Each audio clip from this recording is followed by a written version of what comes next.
पांडवों को खंडप्रस्थ दिया दुर्योधन ने। संधि के लिए पहुंचे नारायण श्री कृष्ण। हे धृतराष्ट्र, हे हस्तिनापुर नरेश, ये पांडव भी तुम्हारे ही वंश के हैं, इन्हें ज्यादा नहीं थोड़ा सा जमीन का टुकड़ा दे दो। धृतराष्ट्र हकीकत में कहा जाए तो उसकी बाहर से नहीं फूटी थी, भीतर से भी फूटी हुई थी। धृतराष्ट्र ने कहा कि हे केशव, पांडवों को जमीन मैं भी चाहता हूं, वो मेरे अनुज के पुत्र हैं। दुर्योधन ने कहा पिताजी, सुई की नोक की बराबर भी जगह देने को मैं तैयार नहीं हूं। कृष्ण ने कहा संधि का प्रस्ताव लाया हूं, दे दो, क्या बिगड़ता है। पूरा हस्तिनापुर तुम्हारा है, आर्यावर्त तुम्हारा है, छोटा सा स्थान दे दो। कुटिल दुर्योधन ने जानते हो ऐसा स्थान दिया जहां ना बरसात होती, ना पानी बरसता, ना कभी ठंडी हवाएं आती, ना फसलें लहराती, उबड़ खाबड़ ककरीला पत्थरों वाला एक खंड प्रस्थ दे दिया। ले जाओ इसे भीख में दे देना, उन पांडवों को दे दिया। ध्यान रखना, एक बात याद रखना सूरत वालों, कि आदमी अपने जीवन में कितना भी बुरे से बुरे स्थान पर पहुंच जाए, आदमी की भुजाओं में ताकत होती है ना, तो रेगिस्तान को मरुथल मरुस्थल बनाने में, रेगिस्तान को मरुद्यान बनाने में देर नहीं लगा करती है। खंडप्रस्थ दे दिया, पांडवों ने स्वीकार कर लिया। इतना सुंदर बनाया, इतना सुंदर बनाया, हस्तिनापुर फीका लगने लगा। सारे लोग जाकर के खंडप्रस्थ को देखते, और जैसे ही देखते तो कहते वाह पांडवों, खंडप्रस्थ बन मिला और इंद्रप्रस्थ बना करके रख दिया। इतना सुंदर, आपको कहानी मालूम है, लेकिन मैं इतना ही कह रहा हूं, इतना खूबसूरत महल बनाया, कैसा आर्किटेक्ट रहा होगा वो।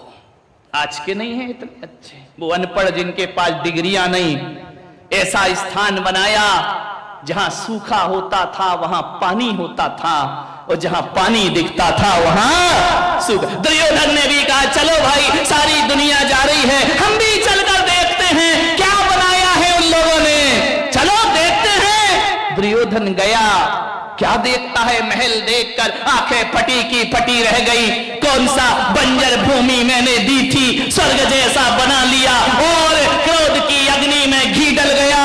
दुर्योधन ने कहा ऐसा क्या किया इन मायावियों ने। अंदर जाकर के देखा, जहां पानी था, धोती पकड़ के चल रहा है दुर्योधन, भीग ना जाऊं, कपड़े ना गीले हो जाए। आगे बढ़ा, जब देखा तो पानी खत्म है, और जैसे ही देखा खतरा टल गया, धोती चढ़ी, चलते जा रहा है, असावधानी हुई, पैर फिसल गया, छपाक से पानी में गिरा। देखो छोटी छोटी बातें बता रहा हूं जो बहुत बड़ी बनती हैं, जो इतनी खाइयां पैदा करती हैं। गर्मी के दिन ससुर जी ने कहा कि चाय बनाओ, बेटी गर्मी में पीहर आई है, बहू भाभी भी है। बेटी ने कहा पापा जी बनाती हूं। अम्मा कहती बेटी तू क्यों बनाएगी।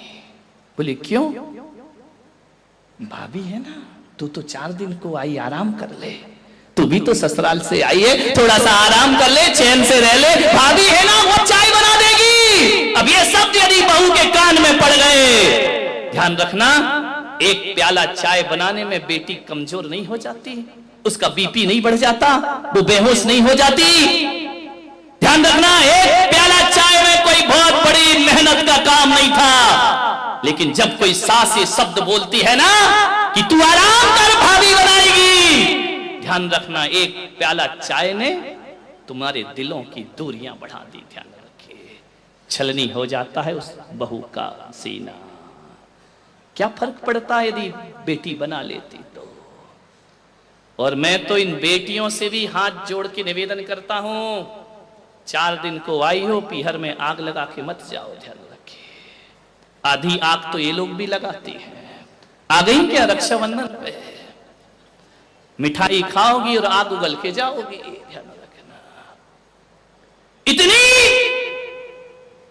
समर्पण दिखाती है पीहर में आकर के अपने माँ बाप के लिए, पूरी बिछी जाती, मेरी मम्मी मेरे पापा, मेरी मम्मी मेरे पापा। भाभी तू ये नहीं करती है, भाभी तू सम्मान नहीं करती, भाभी तू इज्जत नहीं करती है। ये चार शब्द, इतना प्रेम, गजब। ऐसा लगता है कि तुम्हारी मम्मी की शुभचिंतक केवल तुम ही हो। बेटा तो दुश्मन पैदा हुआ है, कंस पैदा हुआ है घर में। बेटे का कोई लगाव नहीं है, कोई अटैचमेंट नहीं है तुम्हारी मां से, सब कुछ तुम्हारा है। इतना भाई को व्यंग करोगी शादी के बाद, भाभी को व्यंग करोगी शादी के बाद, तू मम्मी का ख्याल नहीं रखता, तू पापा का ख्याल नहीं रखता है। इतनी बातें कर रही हो और ससुराल को नरक बना रखा है। ध्यान रखिए, इतनी ईमानदार होती तो तुम्हारी ससुराल भी स्वर्ग जैसी बन गई होती। जितना समर्पण माँ बाप को दिखाती हो ना 4 दिन में, उतना सास ससुर को दिखाओ, पलकों पे बैठोगी ससुराल में जाकर के। ध्यान रखिए, सोचना है, ससुराल नरक बना है। पीहर सुधारने की बातें करती है। प्लीज अपने पीहर में आग मत लगाइए। अधिकतर झगड़े तभी होते हैं जब ननंद घर में आती है। नंद गले का कौन बोला फंद। ध्यान रखिए, मान्यवर मत। अरे आपको तो धन्यवाद देना चाहिए अपनी भाभी को कि मुझे मेरे माँ बाप ने पाला पुसा कर बड़ा करके विदा कर दिया पराए घर में। मैं अपनी माँ का उतना ध्यान नहीं रख पाती। भाभी तू धन्य है कि बुढ़ापे में मेरी माँ का ध्यान रखती है। ये तुम्हारी समझदारी होती है। उस भाभी को सीने से लगाओ, उस भाभी को धन्यवाद दो, उस भाभी को प्रोत्साहन दो, उस भाभी का मान बढ़ाओ, एहसान मानो उसका। तुम तो शादी करके चली गई, बुढ़ापे में साथ तो वही देने वाली है। ध्यान रखिए। लेकिन तुम आके मम्मी के कान में कुछ डालती हो, भाभी के कान में कुछ और डालती। महाभारत खड़ी कर, जिस घर में बेटियां का इंटरफेयर होता है ना, उस घर में सुख कभी नहीं आ सकता है। ध्यान रखिए, इतना ज्यादा किसी की पर्सनल लाइफ पर डिस्टर्ब करने का प्रयास मत करिए। आपसे निवेदन है, समझदार हो जाइए। अरे बेटा इतने जल्दी पराया नहीं होता है। बेटे ने थोड़ा समय पत्नी को दे दिया, इसका मतलब थोड़ी है कि वो माँ बाप से प्यार नहीं करता है। बेटे ने थोड़ा सा समय पत्नी को ज्यादा दे दिया तो वो तुमको इग्नोर कर रहा है। ये मानसिकता हटाइए। समय भले भी देता हो, बेटा तो बेटा हुआ करता है ना। मान्यवर, आपसे निवेदन है बड़ी विनम्रता के साथ, अरे कभी एक बार अपनी बहू को बाहें फैलाकर गले से लगाने का प्रयास किया करो। कभी बोला करो कि मेरी बेटी, जो साथ बेटी नहीं देती वो तू मेरा साथ दे रही है, तू मेरा ख्याल रखती है, 24 घंटे मेरे साथ रहती है। कभी तो उसे सीने से लगाया करो। बेटी को सीने से लगाते हो लेकिन बहू को सीने से नहीं लगाते हो। मान्यवर, मैं जानता हूं एक सास को बरसी तप किए उसने, एक साल के उपवास किए। बहू मेरे पास आई, बोले महाराज मेरी सासू आपके दर्शन करना चाहती है। श्वेतांबर समाज की थी। मैंने कहा 4-5 बजे ले आना, दर्शन दे दूंगा। 80 साल की वह सास बहू लेकर के आई उसे।